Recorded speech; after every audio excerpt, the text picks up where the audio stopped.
So when developing our yoga club, we ran into our first problem, and that was that the dance studio was not guaranteed to be available.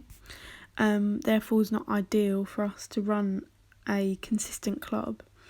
Therefore, we had to think of an alternative, kind of like contingency plan. Through that, we contacted the PE department.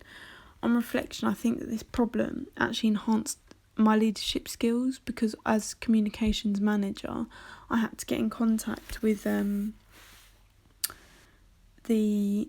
head of the PE department, Miss McGlashan, personally, and ask her if the small gym was available on Fridays for our club, and specifically start running the club alongside the extracurricular PE clubs.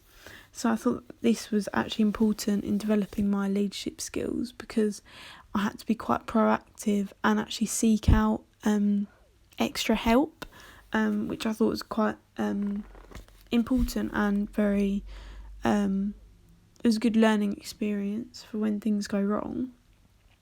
And this actually helped out quite effectively, because our yoga club was actually put into the extracurricular timetable, which is given to each form of every year. So our yoga sessions were placed into the Friday lunchtime slots, which gave us extra advertisement, which on reflection I think helped our attendance severely, positively, because this meant that more people knew about the club actually going on and were more interested if it was part of an actual extracurricular. For our organising, we also had to take the well-being of the participants into great concern.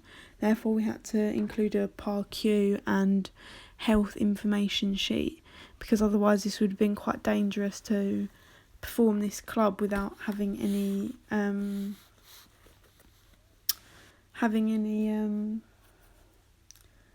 legislation involved. For our funding, we didn't really need to require any funding. However, if we needed to, the PE department were more than happy to help to donate certain equipment or certain time or certain help to get more people involved within our yoga club. Also, we had the school printing credit, which was sort of like funding. So for our posters, we only had a limited amount of printing credit, but between the two of us, B and I, we actually split it between us so we could actually print off enough posters to advertise the club as effectively as possible. We also had to include a general risk assessment, because on reflection this was very important, because as a sports club, if you didn't have this included and someone got injured because you hadn't checked the environment or the actual participants effectively, then this could lead to serious damage of the reputation of your club and obviously the reputation of the school. And if something bad did happen, obviously that would be quite detrimental, because obviously this would mean that we'd have to have stopped the club, and therefore I would have not have developed the leadership skills that I'd wanted out of this experiment.